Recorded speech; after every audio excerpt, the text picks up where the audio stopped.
आपने आपदा को लेकर एक समीक्षा बैठक की, अहम बैठक मानी जा रही है, क्या कुछ रहा उसमें? देखिए, आपदा को लेकर चूँकि हम पहले दिन से ही हम लोगों ने इस आपदा को बहुत गंभीरता से लिया और जब 16 तारीख को हमें जानकारी मिली, पूर्वानुमान लगे कि कल 17, 18 और 19 तारीख को 3 दिनों भारी वर्षा होने वाली है, अतिवृष्टि होने वाली है, तो मैं उस दिन अयोध्या में था और अयोध्या से ही मैंने सारे अधिकारियों से बात करी और प्रातःकाल चलकर मैं यहाँ पहुँचा। यहाँ हमने आपदा प्रबंधन बैठक करी, पूरी एक हाई पावर कमेटी की बैठक करी और उस दिन पूरे प्रदेश के अंदर उस समय तक हमारे यहाँ पर लगभग 1 लाख से भी ज़्यादा पर्यटक आए हुए थे, ज़्यादा श्रद्धालु आए हुए थे। और चूँकि बड़ी अतिवृष्टि की जो मौसम विभाग ने हमें पूर्वानुमान बताया था, तो उसके कारण से हमने जो है जैसे ही हमको सूचना मिली, हमने सारी यात्राएं रोक दी। 4 धाम यात्रा भी हमने रोक दी, सभी से अनुरोध किया कि यात्रा अपनी रोक दें, जो जहाँ पर हैं वहीं पर रुक जाएं। इसके साथ साथ स्कूल बंद कर दिए, छोटे बच्चों को भी जो है चूँकि इसमें कोई परेशानी न हो। उसका इफ़ेक्ट ये रहा कि 4 धाम यात्रा में या पूरे उत्तराखंड के अंदर आए हुए जितने भी पर्यटक थे, उसमें से एक भी कैजुअल्टी नहीं हुई। ये चूँकि पहले जानकारी होने के कारण से सरकार ने जो कदम उठाए, हमने जो प्रशासनिक तौर पर कदम उठाए, उसका ये रहा। तो सारे जो भी आपदा प्रबंधन से लगे हुए लोग थे, उन्होंने पूरी जागरूकता के साथ काम किया, प्रशासन के लोगों ने काम किया। अब हमारा बिल्कुल एकदम स्पष्ट हुआ है कि हम जल्दी से जल्दी चाहते हैं कि पुनर्निर्माण के कार्य तेज़ी से हों, लोगों को जो राहत मिलनी है वो राहत मिले।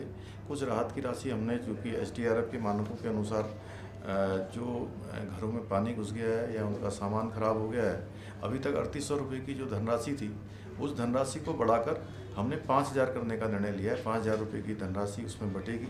इसी प्रकार से जो पूर्णतः क्षतिग्रस्त और पक्के एवं कच्चे भवन जो SDRF की मानक सहायता राशि 95,000 है प्रत्येक भवन की, उसको हमने 1.5 लाख रुपये कर दिया है। उसको 1.5 लाख रुपये कर दिया है।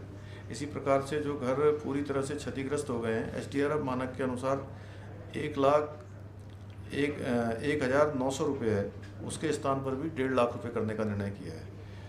घरों की जो आंशिक क्षति हुई है, उसको भी हमने 5200 के स्थान पर अब 7,500 रुपये करने का निर्णय किया है। जो कच्चे भवन हैं, झोपड़ी के अतिरिक्त जहाँ क्षति कम से कम 15% हो, SDRF के मानकों के अनुसार 3200 रुपया उसकी थी, उसके स्थान पर भी हमने 5000 रुपये करने का निर्णय किया है। इसी प्रकार से SDRF के मानकों से अनुमन्य की गई अधिक धनराशि का भुगतान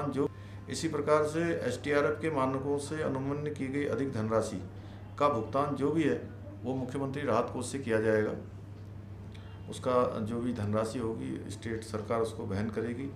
और लैंड लॉस के जितने भी प्रकरण हैं भूमि के, उसमें न्यूनतम 1000 रुपये की अनुमन्य सहायता की जाएगी, मतलब मिनिमम 1000 से नीचे की नहीं होगा जो भी होगा। आंशिक क्षतिग्रस्त भवन, जिसके अंतर्गत घर के आंगन क्षतिग्रस्त होना तथा घर के पीछे की दीवार का क्षतिग्रस्त होना भी अब उसमें सम्मिलित किया जाएगा। क्षतिग्रस्त भवनों के प्रकरण में यदि भवन SDRF के मानकों की परिधि से बाहर है, तो ऐसे प्रकरणों पर सहायता मुख्यमंत्री राहत कोष से उनको सहायता प्रदान की जाएगी। जिन आवासीय कॉलोनियों में विद्युत मीटर बाहर लगे थे और 18-19 अक्टूबर को जो आई आपदा से ख़राब हो गए हैं, उनको जो है अब निःशुल्क रूप से बदला जाएगा। उसमें कोई भी जिनके घर में मीटर लगे उनको कोई देय राशि धनराशि वहन नहीं करनी पड़ेगी।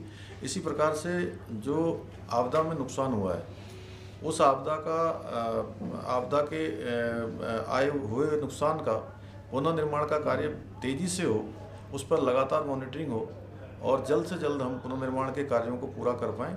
उसके लिए प्रदेश की एक हाई पावर कमेटी बनाई जाएगी, जो लगातार उस पर निगरानी रखेगी और राहत कार्यों की समीक्षा करेगी। राहत कार्यों को तेज़ी से करवाने के लिए, लोगों की सहायता करवाने के लिए, मुआवजे से संबंधित जितने भी प्रकरण हैं, उन प्रकरणों पर कहीं पर कोई ढिलाई न हो, कोई कमी न हो, उसके लिए हम जल्दी ही हाई पावर कमेटी का भी गठन करेंगे। अभी क्या स्थिति है सर?